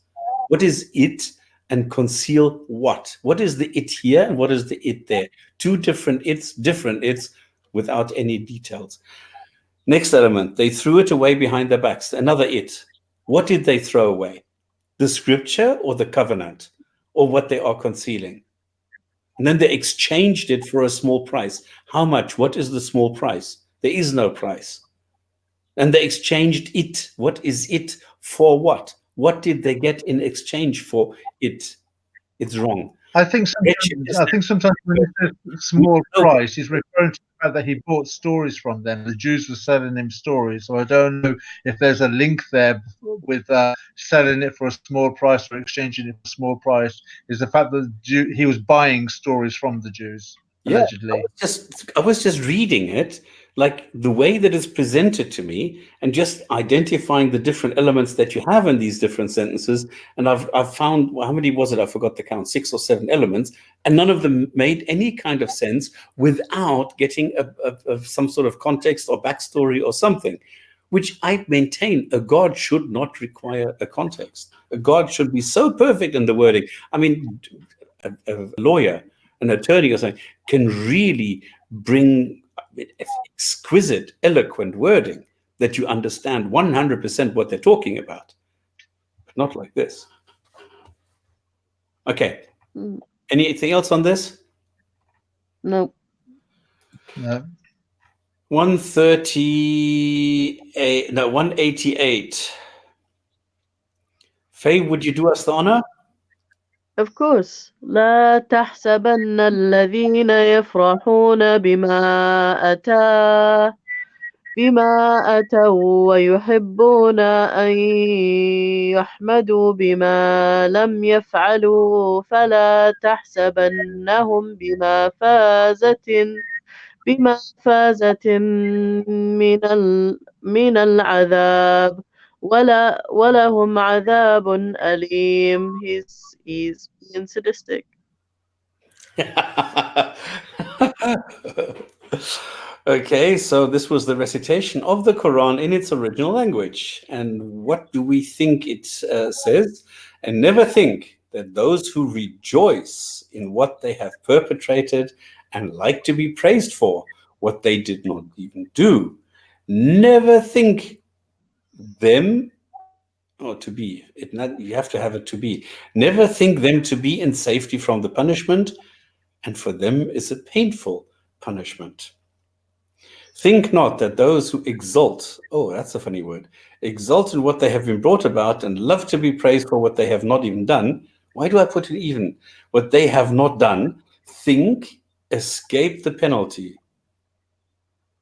They think they escape the penalty. For them is a penalty, grievous indeed, with a capital G. Yep, it's godly grievous penalty. That's why So it has to have capital G. Okay. So can somebody tell me what this is? Just another threat to the Jews. I think that those who rejoice in what they have perpetrated, now think not that those who exalt, okay, this is a word I don't know, I must admit, exalt. They must have been bored back in the day to hear this same thing over and over again. Yeah. Like, how many times have we heard this grievous punishment thing? So people who are talking nonsense and love to be praised for what they have not done. This is another Trump thing. Trump always says, I'm the best, I have the best words, but he hasn't, like, I built the wall. No, he hasn't. I wonder how many cents Mexico has transferred to the US so far. I think it's still 0.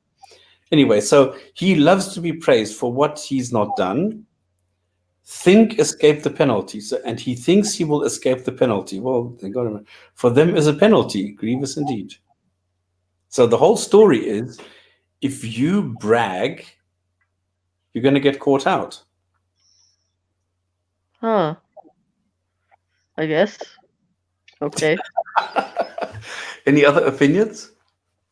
Just another threat to the Jews. That's how I say it. It's we said this several weeks ago. He says the same thing, but he just finds a different poetic way of saying it. Yeah. Okay. I see Rob is being grilled the normal way. I see that there are still people. I just saw this this comment somewhere. Rob's career was ended by Sabur. And this is yeah. so like, Yeah, that guy's still under the delusion. People cannot get over that, can they? Yeah, no, they're still under that delusion. And I always ask Muslims, right? And I get 0. Tell me one thing that Sabur said that is in fact true that hasn't been refuted either on the day or in a response video. One thing that shows that one thing that's true. Yeah, One thing, right? This is an old thing that Sabur is an apologist who doesn't really know anything about anything, but thinks he knows everything there is to know about the theory of evolution. And he came out, I mean, come on. I mean, I've made a video of totally destroying him. Then there was a video where he was debating Aaron Ra, who totally destroyed him, and so on. This carried on and on and on. But he still thinks that he knows everything about evolution. He doesn't know anything about everything. He uses quotes from people where you can see it's very obvious he does not understand what they are saying. So he goes out into Speaker's Corner, and Rob was there, and then Rob was just standing there and just recorded him rambling, and he was like for half an hour, he was just talking. And Rob was just saying, oh, okay, if you think so, blah, blah, blah. He wasn't reacting at all. He just left it and he said, I can't comment. I don't know who these people are. You're giving me names of people. I can't look them up. I can't do anything with this here in the park. So I'm going to leave it. And now everybody says, you see, he totally destroyed Rob. He didn't have anything to say on. Well, obviously not. There's nothing, this. Well, what I did do, because obviously he made lots of claims, right? So what I did do, and I went and researched all of these, and I put 2 response videos out, an hour each, right? There's a part 1 and part 2 on the channel. I got massive amount of thumbs down because Muslims don't like the truth. And so they suggested I go back to the park. And the point is, I go back to the park, I repeat the research and so forth. Is he going to accept it? Of course not. And then what happened was Skydive Phil, who, I've got a great deal of respect for, went out there. It's not his subject of expertise, but he's a great researcher. His subject is cosmology.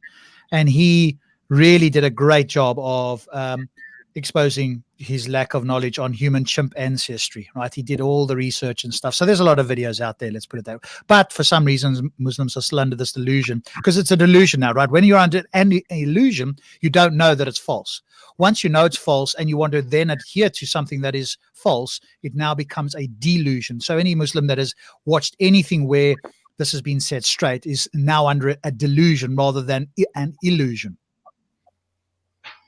Anyway, that's just the background to this. This just so that you know where this comes from, because this is so funny. This is so hilarious, and people still do this.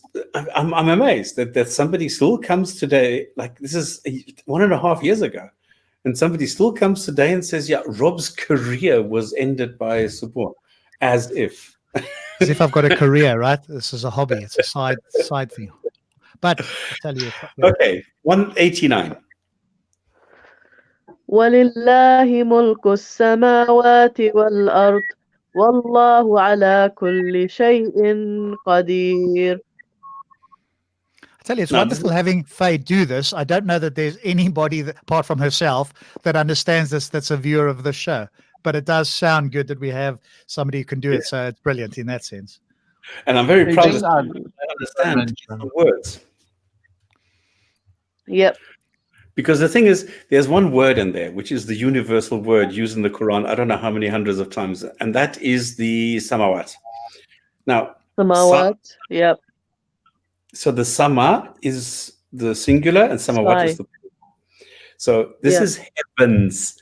Now, the thing is, this is a universal placeholder for basically anything that you want.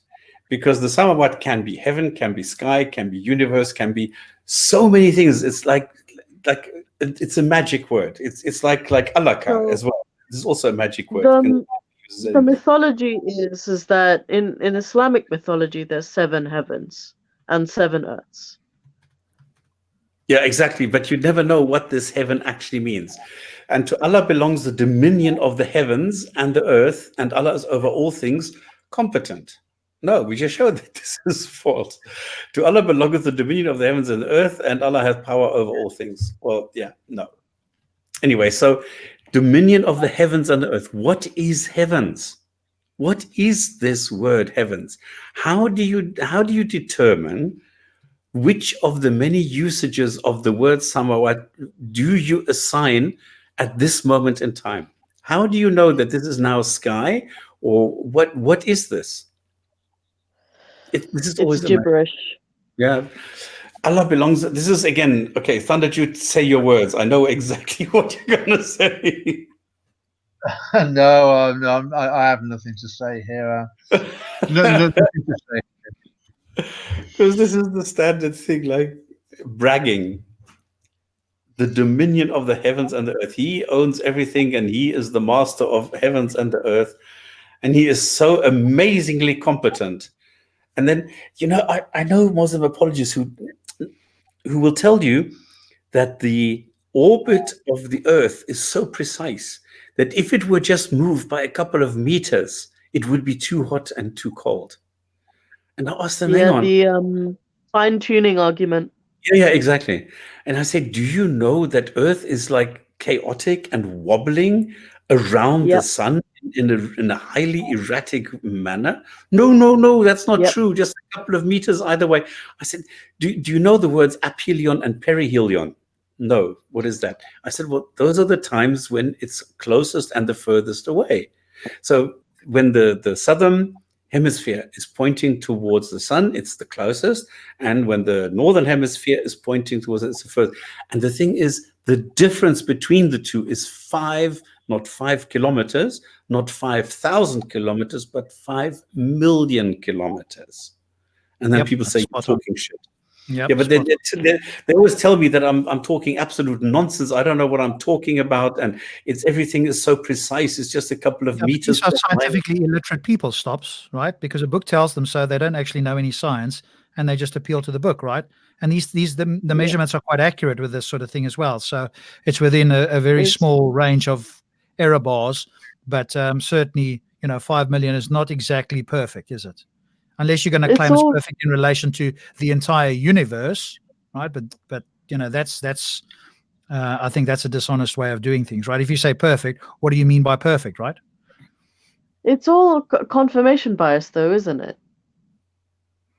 Yeah, but I mean, again, even some modern Muslims today have given up trying to claim that the Quran actually matches reality from a scientific point of view, right? They've just thrown their hands up and given up on that. So, it's That's only good. people like this, Nadir Ahmed, who was actually on Aaron Ra's show, who Stops dealt with, and eventually he just gave up and literally left after 30 minutes or somewhere around that, because he's just this absolutely delusional apologist. Now, they're not all like that, right? Some of them know this is just, you can't defend this. He, unfortunately, is just a delusional cretin. But Yeah. this idea that Quran matches reality is just so laughable that most modern Muslims that actually pay any attention to any of this sort of stuff don't want to make those claims, right? Don't say that about Nadir, because I've just agreed to have a live discussion with him, and Stop is going to moderate. Are you? Well, Yeah.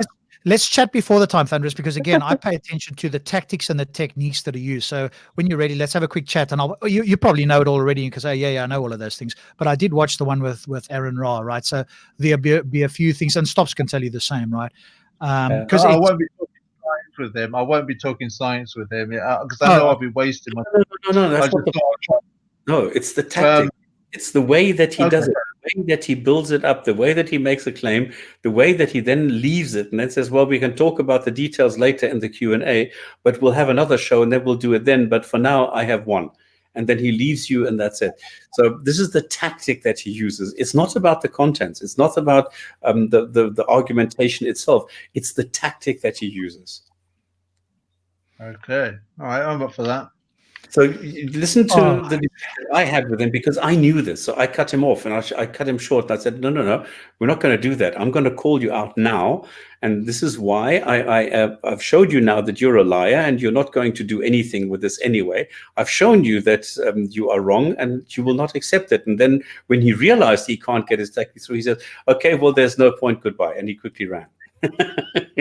So anyway, if I look at this sentence, I mean, this is absolute bollocks for me, all right? And if I look at what the tafsir say, it's that they don't know what to do with this. They have no clue what to do with this stupid sentence, really.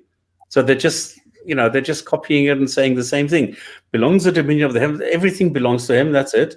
And over all things competent. Okay, these are claims. Number one claim, dominion belongs to some Allah. Element number two, competent. Both things, what do you do with it? Nothing. You can either take it or leave it. Well, he's certainly not competent. Oh, no, of course not. We have earthquakes and volcanoes and tsunamis here. He's not competent at all. Yeah, that's a good point, right? If he, from their point of view, so let's steel man the position as best we can, right? From their point of view, he's all powerful, and by definition, he has dominion / power over all things. And if that's the case, and he is a good God, then we've got to ask the tough questions about how tsunamis wipe out 200,000 people, etc., etc. And there were Muslims, Christians, atheists, you name it, all various kinds. Yeah, and if this is all a test, right? You don't see the screen. That is the problem. Sorry, what's that? You're only looking at the pixel. You don't see the picture. Yeah, if you're going to claim that, what you can't do, here's what they cannot ever do, though. If they're going to claim that it's fine for him to do this and he's an all good God, they cannot then at any point ever appeal to the mystery of God and say, well, okay, Allah knows best. At that point, they've torpedoed. It's self-defeating. So if you ever get somebody who wants to talk about this and they at any point say, hey, Allah knows best, well, they're done, right? Because they've already made the claim that he's all good and that these actions somehow are a good effect and that he's got dominion over everything, right? So you can't appeal to the mystery of God at any point. No, but you know the story of Moses and the green one. So you know that there is a hidden benefit somewhere. This is the only point that they're going to come up with. That there is I don't see the benefit. I don't see the benefit of eternal punishment. This is the claim. Because you only see the pixel, you don't see the benefit. But like Moses and the green one told you and showed you and demonstrated, there is a hidden benefit. You just need to understand it. Okay, but that guy fucking murdered a kid. So There's a hidden benefit, because if he hadn't killed him, he would have been disobedient to his parents. He would have brought them disgrace by not believing. Oh my God. I'm not Yeah, arguing this. This is exactly. I mean, this particular verse looks straightforwardly obvious in the sense that that's what they believe, right? The question to be asked is, why should anybody else believe that? What's the evidence to show A, that Allah exists, and B, that he's got this dominion, right? Because they also make the claim, which is sort of analogous to this, that there can only be one God. And I want to know, what's the contradiction with more than one God? Yeah. And the only response I've had is that, hey, because he's all powerful. Well, you can define a God in any which way, right? But to say that it's only one God, you need to say, no, well, the reason why it can't be two gods is X, Y, and Z. And that would be a logical contradiction between more than that. You can't just It's going to be. well, you can't just brush it aside by saying, okay, because he's all powerful, that excludes other gods. Well, fine, you can define him or it in any way. But if you had two equally powerful gods that, if you added them together, had all power, what's the contradiction there? And I don't hear any coherent response from a Muslim, but who knows? Well, what I Maybe get, Benny or Ahmed or some other Muslim can give me the contradiction why it must be only one God, without making a tautologist or a circular argument, if they understand what that means. the argument you constantly get is, if you have two gods, they will disagree amongst them. Because this is where the anthropomorphism comes in. Whenever you have a team, you always have disagreement. You always need to have a vote. You always have then the majority rule, and this is not possible amongst the gods. Yeah, but that's But an don't you think equivocation. that they are Go on. are they not anthropomorphizing gods? That you're applying a human quality to gods? Correct.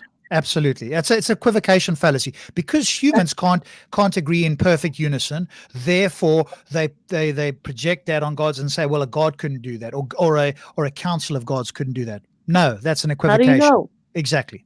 Quite right. You can How do define you a know god that gods can't do that? Oh, Exactly. you must love what Okay. Ahmed just said there. Hang on, stops. Look up the benefits of natural disasters for the ecosystem. Well, Ahmed, perhaps you can tell us all in the Discord chat what the ecological benefit was for the tsunami that wiped out 200,000 people, which included Christians and Muslims. Please do tell us about the ecological benefit.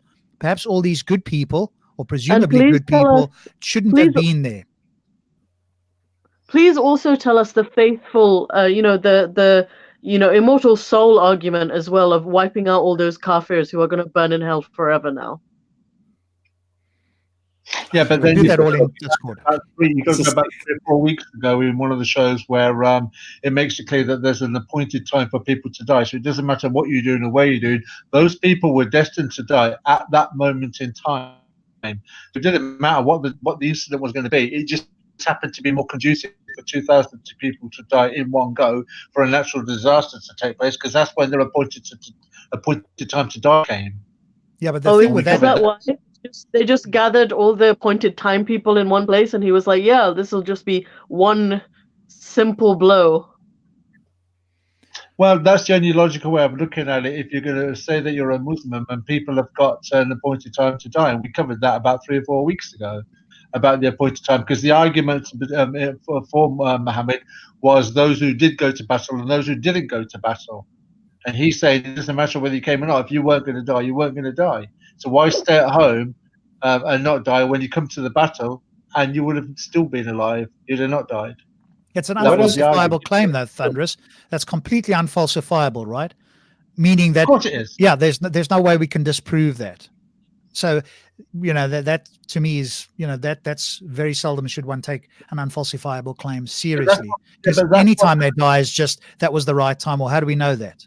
Right? But that's what Muhammad did, and that's what the Hadith says as well. There's a point. But when a child's conceived, whether he's going to have a good life or a wretched life, that's written down by the angel. Is it 40 days after conception, or 80 days after, or 120 days after conception? 45.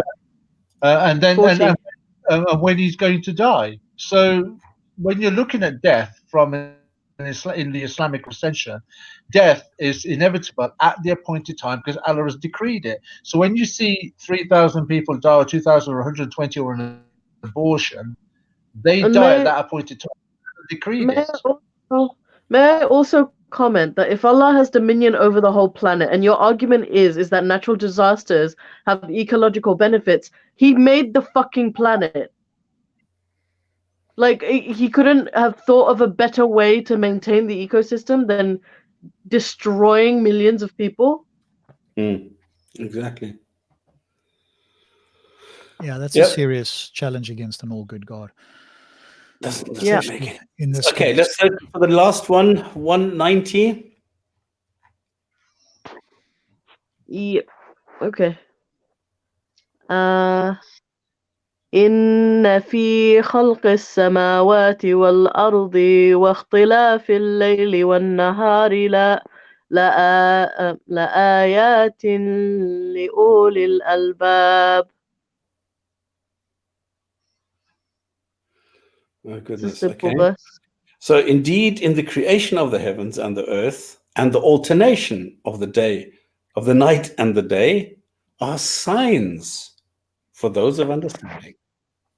And Yusuf What Ali signs? says, behold, in the creation of the heavens and the earth, and the alternation of night and day, there are indeed signs with a capital S for men of understanding. Go on, please. Oh, what is this killing us?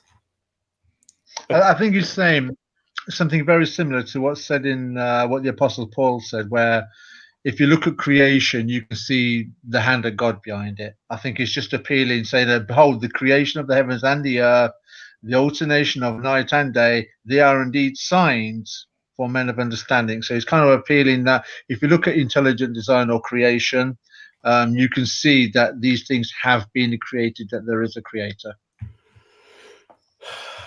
Yeah, but the question is how, though? How? Yeah, what is the sign specifically? Again, is this an unfalsifiable claim, or is there a way to falsify this claim? In other words, if what would be the what would need to happen in reality for this to be falsified? If somebody could give us this, and then we can go out and look and go, okay, if we notice this, this, and this, and we're agreed on what that is, and we find that that falsifies this. If we don't find it, and we find exactly the opposite, then the claim is confirmed. So I want to ask anybody. I think it's down to perception, how you perceive and interpret what you're looking at. That's what he's appealing to. He's asking you to use your power of perception and your insight to look at these things and perceive that these things could not have come about by hither or thither or by accident, that these actually have got a designer behind them or a God behind them. I think he's appealing to that. And dare I say it, I mean, you can tell by my tone, I can understand what he's saying there. So for Ahmed Mohammed, here you go. Jew Boy is actually in agreement with you technically. The problem with that, though, is, and here's the biggest problem, is he a perfect designer? If he is not a perfect designer, then he's not all powerful, and therefore he lacks, at least some attribute of God. If he is a perfect designer and yet we see imperfections in his design, specifically in either in nature or in the design of humans or other animals, then we have a problem. So, and I think there's clear indications of imperfect design. I think that's not difficult to show at all, especially with animals, but we could do it with other things as well. So, go on, Faye. Can I also make a comment? Like the way that this verse is phrased, it almost seems like he's talking about a geocentric solar system. Yes, well, I mean, there's other verses in the Quran that do talk about that, right? Here, you could just it's not clear here. I don't think we could argue that it is that case. We could infer that, but then they could accuse us of going, "Hey, you're biased," right? Yeah. So I mean, the inference is there. It just gives you that feeling because he says the creation of the heavens, which we could say let's say that space, and then it's the earth, and then the alternation of the night and the day. Like he puts the earth first before, and night and day is just our perception of us moving around the sun. It's a perception, is what I'm saying. Yes, but if I play devil's advocate for the Muslim, I'd respond, because I've heard Muslims, so I'll do the best I can. I'd respond and say, hang on a moment. It clearly says that the heavens and the earth. So it was first the heavens and then the earth. That's what the verse says. I'm playing the Muslim now, number one. So that's in line with what science says, because there was the heavens referred to the universe. So there was the universe, then the earth came about. It doesn't say when, and we know that it's 9 billion years afterwards. So that's in line with science.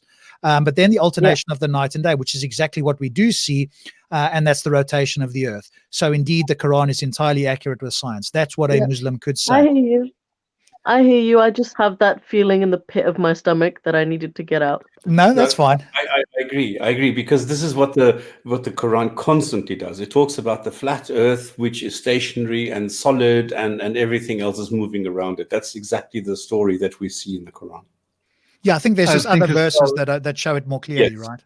And quite to be very clear, it does not say that the earth is a sphere. It does not say that earth is flat. It's just the way, exactly what Faye is saying, the way it is describing it makes it look as though. That's the way that this is working. This is where you have to take all the scriptures that are talking about one particular theme, like Earth, and its relation to the universe, and when you put all of them together, then you can see the image or that the Quran is trying to give you of Earth, whether it's flat or whether it's geocentric and such. But you have to have all of them together. It's a bit like when Muslims say, and I'll use this as my common example, about when Dhul Qarnayn went to the point where he saw the sun setting in a muddy pool, and they keep using the example, it was from his perspective.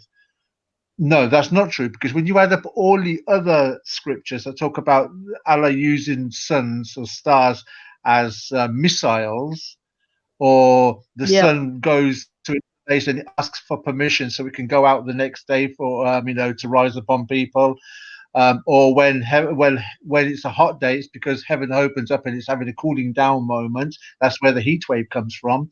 So when you add up all those scriptures together, then you can clearly see that when Dhul Qarnayn went to that place, wherever it was, and he saw the sun setting in a muddy pool, it was literal, not figurative, because all the other verses and ayat and all the other hadith clearly point to that image. And that's what's known, I think, in principle, let scripture interpret scripture. Now, if there were no night, I'm not sure, why do you need night? If there were no night, if there were only day, then I'm sure the Quran would say the fact that there is only day and no night is a sign for those of understanding. Yeah, that's the thing, right? It's not saying much. That's just not making a falsifiable claim. What is it in that we could falsify? But like I say, I don't think that's such a strong one that any Muslim could, as I've just done there, go, okay, this Quran is perfectly in line with science. This verse, should I say, not the Quran. This verse is perfectly in line with their interpretation. But how is it? What do we need? Right. Same thing with with Ali Dawah's complexity argument.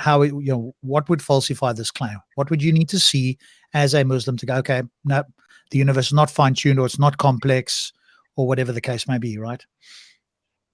So they need to give us a criteria, which seemingly they can't do. Okay, ladies, gents, and others, I will read a hadith, an interesting one. What should we? Let's take this one, because we were talking about blacks and blah, blah, blah the last couple of weeks. So today we're going to be talking about Sahih Muslim and his book 10, number 3901, where Jabir reported, there came a slave and pledged allegiance to Allah's apostle on migration. He, the prophet, did not know that he was a slave. Then there came his master and demanded him back, whereupon Allah's apostle said, sell him to me. And he bought him for 2 black slaves. And he did not afterwards take allegiance from anyone until he had asked him whether he was a slave or a free man. Ouch. No wonder Ahmed is a Quranist, eh?